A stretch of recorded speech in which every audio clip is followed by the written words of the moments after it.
Bonjour, nous allons vous présenter une démonstration de notre projet web BD PHP qui tourne autour d'un site de covoiturage, dans notre cas un site nommé Upsicar. Cette présentation va se composer de 4 parties. Dans cette première partie, nous allons vous présenter les différents scénarios d'utilisation d'une personne qui n'est pas inscrite dans le site.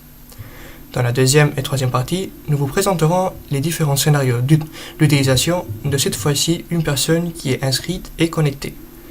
Puis, dans la quatrième partie et dernière, nous allons vous présenter les différents scénarios d'utilisation d'un sponsor connecté. Un sponsor est une société qui peut offrir des offres statiques ou dynamiques pour les utilisateurs. Donc, commençons pour une personne qui n'est pas ni inscrite ni connectée. Pour cette personne, on peut voir les différentes opérations présentes dans cette barre de navigation. C'est-à-dire, il peut rechercher un voyage, il peut voir les différentes offres qui sont présentes, il peut s'inscrire ou il peut se connecter. Pour rechercher, il peut le rechercher en cliquant ici, en cliquant là, dans le slide, ou même dans la page d'accueil, il y a une petite partie pour pouvoir le rechercher. C'est là où nous allons rechercher le voyage. Nous allons chercher par exemple un voyage qui est pour départ Toulouse, pour destination Albi, et qui part demain. On recherche, on voit bien qu'il y a des résultats, mais avant tout, on a ce message comme quoi si on veut plus d'informations ou on veut réserver, il faut se connecter. Donc du coup, une personne qui n'est pas connectée, donc du coup apparemment on pourrait dire aussi qu'il n'est pas inscrite dans le site, peut rechercher des voyages mais peut seulement voir les informations minimales sur ceci, c'est-à-dire voir si le voyage existe, voir le lieu de départ, le lieu de destination, l'heure de départ et l'heure de destination des lieux qui sont, pour le dire d'une façon, pour le conducteur, tant de départ comme de destination, mais pas pour les arrêts, si ceux-ci sont présents. Par exemple, ce premier voyage, il parvient de Toulouse et arrive à Albi, mais ce second, il part de Tarbes et n'arrive à Toulouse que par le biais d'un arrêt. C'est la même chose pour celui-ci. Il part de Toulouse, mais il arrive à Albi par un arrêt. Donc une personne qui n'est pas connectée, il ne peut pas voir l'heure d'arrivée aux arrêts. Pour voir les offres aussi, à nouveau, on a le même message. Si on veut plus d'informations ou si on veut pouvoir y bénéficier, il faut se connecter. Donc pour les offres, on voit les différentes informations présentes, minimales, une autre fois, et on voit que des conditions peuvent être présentes ou non. Nous allons nous inscrire pour pouvoir réserver le voyage de demain de Toulouse à Albi. Nous devons fournir premièrement un mail, ainsi qu'un mot de passe. Puis, nous devrons compléter ce formulaire d'information personnelle.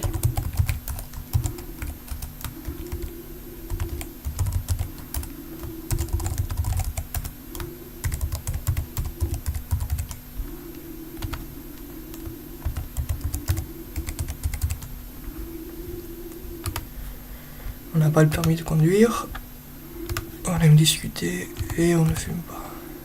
On finalise. On a été redirigé à la page d'accueil. Donc maintenant, il faudra nous connecter avec les identifiants qu'on vient de fournir et on pourra, dans ce moment, réserver le voyage comme on voulait. Dans cette seconde partie, nous allons premièrement nous connecter avec les identifiants fournis tout à l'heure. Une fois connecté, la première chose qu'on peut observer, c'est que la barre de navigation a changé. Pour le visiteur, nous avions bien les boutons de accueil, rechercher et offre. Les boutons de inscription et connexion ont disparu. Et à son tour, on a de nouveaux boutons, comme c'est le cas de mes voyages, messagerie, profil, mais aussi un bouton de déconnexion. Sans plus tarder, on va à nouveau chercher le voyage Toulouse-Albi pour demain. Et on observe que le message de si on voulait plus d'informations ou réserver, il fallait se connecter a disparu puisqu'on est connecté. Et un bouton de plus d'informations apparaît dans chaque trajet qu'on avait trouvé avant. Le trajet partant de Tarbes à 8h et arrivant à Albi à 10h30, passant par Toulouse, peut être intéressant. Donc on va voir à quelle heure ce trajet passe par Toulouse. Il passe à 9h30. Donc ici on trouve les détails du trajet. Dans ces détails, on a le nom du conducteur. On a comme information supplémentaire si les animaux sont acceptés ou non, si on peut fumer ou non, si le conducteur aime discuter, ainsi qu'un tableau avec, comme on l'a dit avant, les différents arrêts et l'heure de passage. Ce trajet nous convient, donc du coup on va réserver une place. Lorsqu'on réserve, donc on a vu qu'on a été redirigé vers l'index. Si on va à mes voyages, on peut observer qu'ici on trouve les réservations qui sont en cours ou qui sont passées. Dans ce cas, comme c'est notre première réservation, on trouve seulement la réservation en cours. On peut observer que le nombre de places a diminué de 1, puisque on a réservé une place, et qu'on peut soit annuler la réservation, soit contacter. Il faut préciser que lorsque on rentre sur mes voyages, on trouve l'historique parce que nous ne sommes pas conducteurs, c'est-à-dire nous n'avons ni le permis ni de voiture. Donc la seule chose qu'on peut faire, c'est réserver des voyages. Si on était un conducteur, comme on va voir dans quelques instants, cette page ne serait pas la même. Mais avant ça, on va contacter avec le conducteur, avec lequel on voit qu'on n'a pas de message, pour lui demander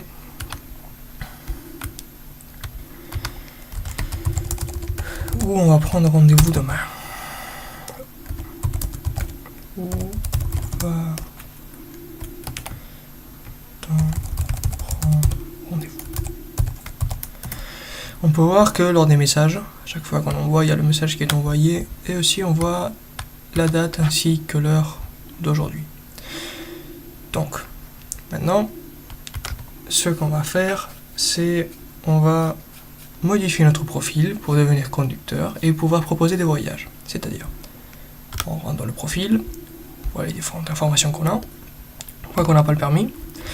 Donc pour modifier cela, soit on peut modifier le profil ici, pour le modifier là, soit dans le profil, dans les informations du véhicule, on voit qu'on nous donne la possibilité de le modifier pour mettre qu'on a le permis.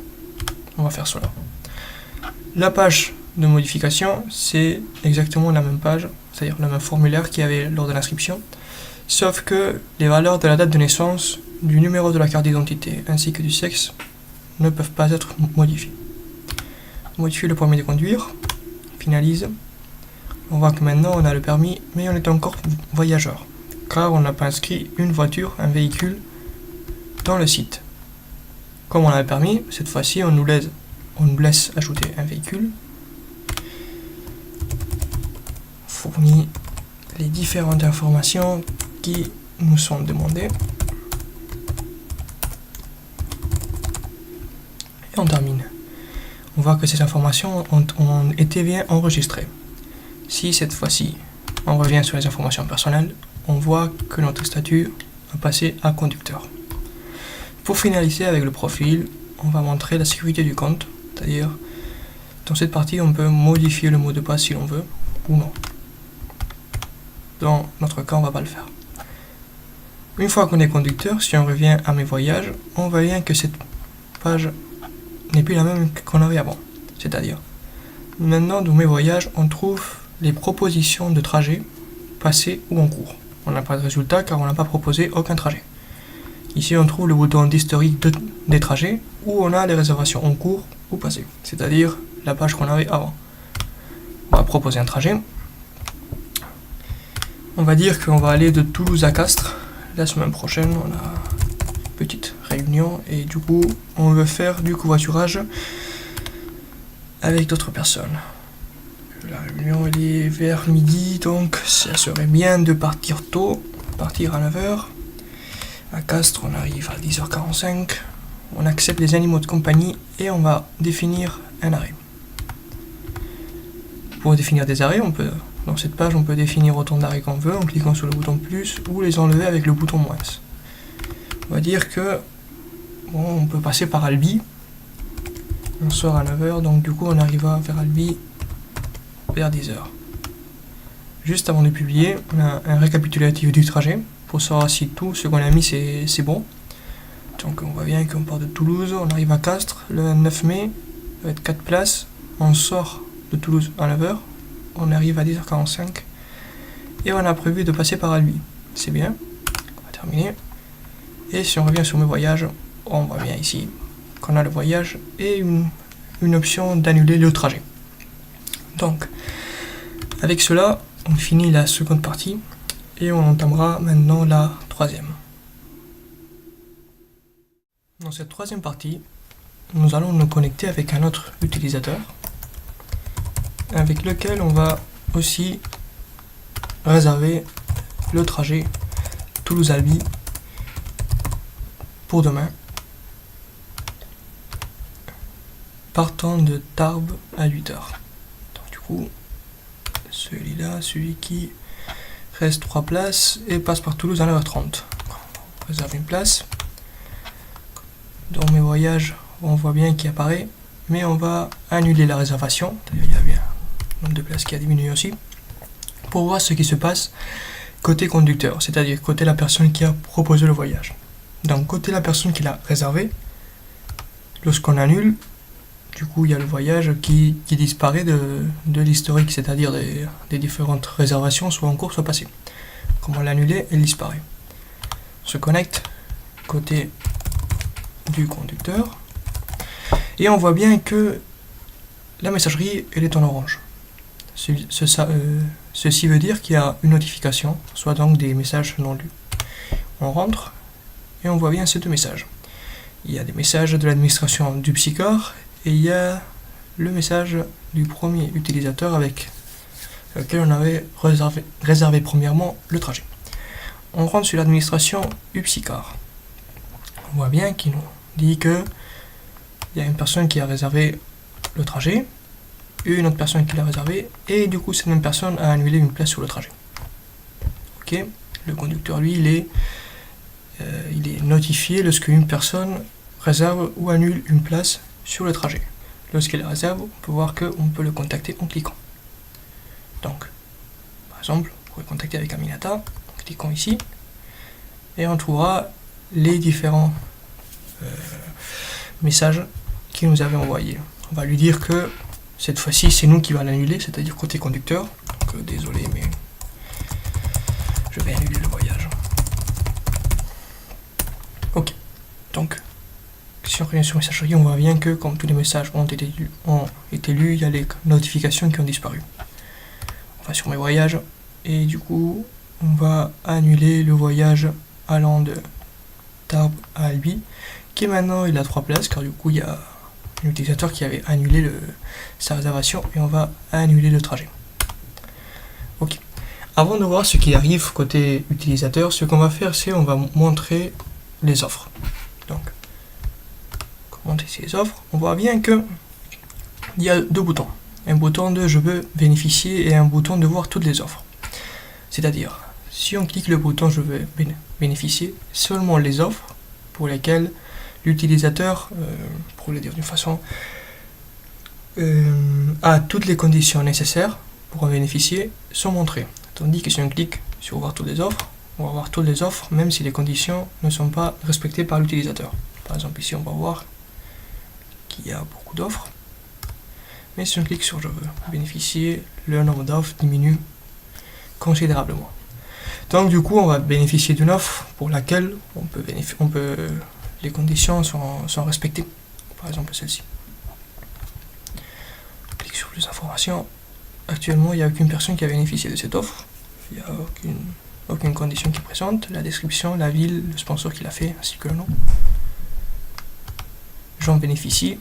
J'ai à nouveau un nouveau message, cette fois-ci de offre du Psychor, qui me dit que j'ai bénéficié de l'offre Stickers Avengers et que si je clique ici, je pourrais voir le détail de celle-ci, c'est-à-dire un détail avec un code de l'offre.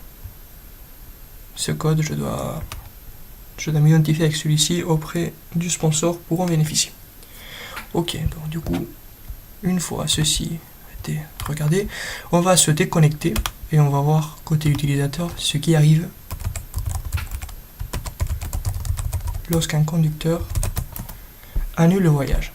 Il y a un message comme on peut voir ici pour la notification.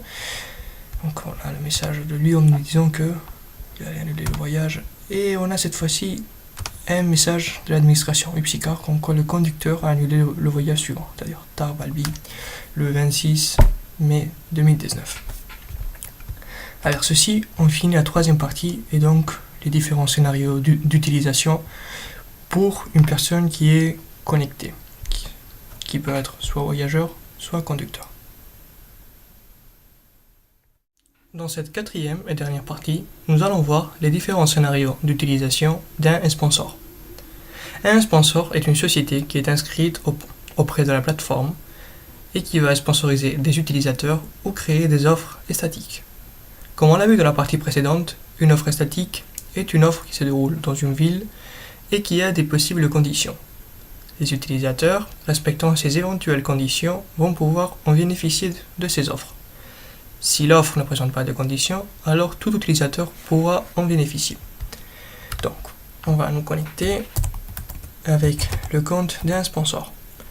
On peut voir que la barre de navigation a fortement changé par rapport aux autres cas d'utilisation.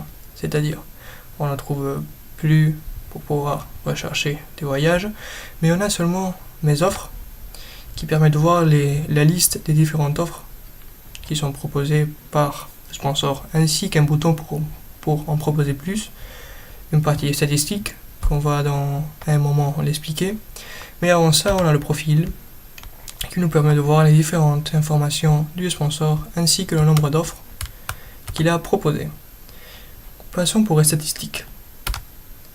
Cette partie est une partie, on pourrait dire, très importante pour le sponsor car il va lui permettre de lui donner des idées pour savoir à qui est sponsorisé ou dans quelle ville mettre des offres statiques.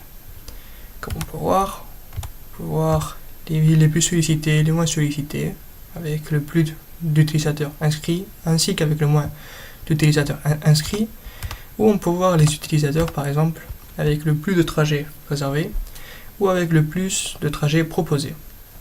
Après on peut mettre le nombre maximum de résultats qu'on veut voir. Si le nombre de résultats est inférieur au nombre qu'on a mis, du coup on aura le nombre de résultats, c'est-à-dire on n'arrivera pas au nombre de résultats mis par le sponsor. Comme dans la partie précédente, on a vu déjà comment les offres statiques fonctionnaient. Dans cette partie, on va proposer une offre dynamique et on va voir aussi côté utilisateur ce qui arrive. Donc pour savoir à qui on va proposer l'offre, on va regarder des statistiques. On va voir quel est l'utilisateur qui a le plus de trajets réservés. On voit que la valeur est 1, c'est un seul utilisateur. Donc peut-être on va regarder aussi les utilisateurs avec le plus de trajets proposés. On a deux, un utilisateur avec 2 trajets et un utilisateur avec un seul trajet. Donc on va décider de sponsoriser ces 2 utilisateurs. Donc pour cela, on va aller à mes offres, on va proposer une offre et on va mettre cette offre. On met le code d'identification. Le code d'identification va permettre à l'utilisateur d'identifier l'offre auprès du sponsor pour pouvoir en bénéficier. On va dire que ça va être à Toulouse. Si on mettait une offre statique, ici on aurait l'option de rajouter des conditions ou non. Mais comme on est avec une offre dynamique, il n'y a pas de conditions à rajouter. On va mettre une description comme quoi gagner un pull des Avengers. Donc ici on va pouvoir mettre les différentes mails, on peut sponsoriser différents utilisateurs. Dans notre cas on va sponsoriser les 2 utilisateurs qu'on a vus qui avaient le plus de trajets proposés. L'offre dynamique est déjà proposée, c'est-à-dire on a déjà sponsorisé ces 2 utilisateurs et pour finir on va voir côté utilisateur ce qui s'est passé. Donc on va nous connecter dans les 2. On voit bien qu'on a un nouveau message, un nouveau de offre Upsicar, et il nous dit que Avengers, c'est-à-dire le sponsor, vient de le sponsoriser. Cliquez ici pour ouvrir la page de l'offre. Donc, félicitations, vous avez été sponsorisé. Avengers a décidé que vous le méritez. On a ici le code de l'offre ainsi que la description. Donc, du coup, maintenant, l'utilisateur peut communiquer avec le sponsor en lui fournissant ce code pour pouvoir bénéficier de l'offre. On va se connecter pour finir avec l'autre utilisateur qui avait bénéficié qui avait été sponsorisé. Et du coup, ici aussi, on trouve la même chose. On trouve que Avendiers vient de nous sponsoriser.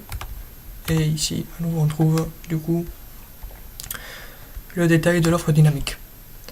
Avec ça, on finit la démonstration de notre projet, en espérant que vous ayez aimé. On vous souhaite une bonne journée. Au revoir.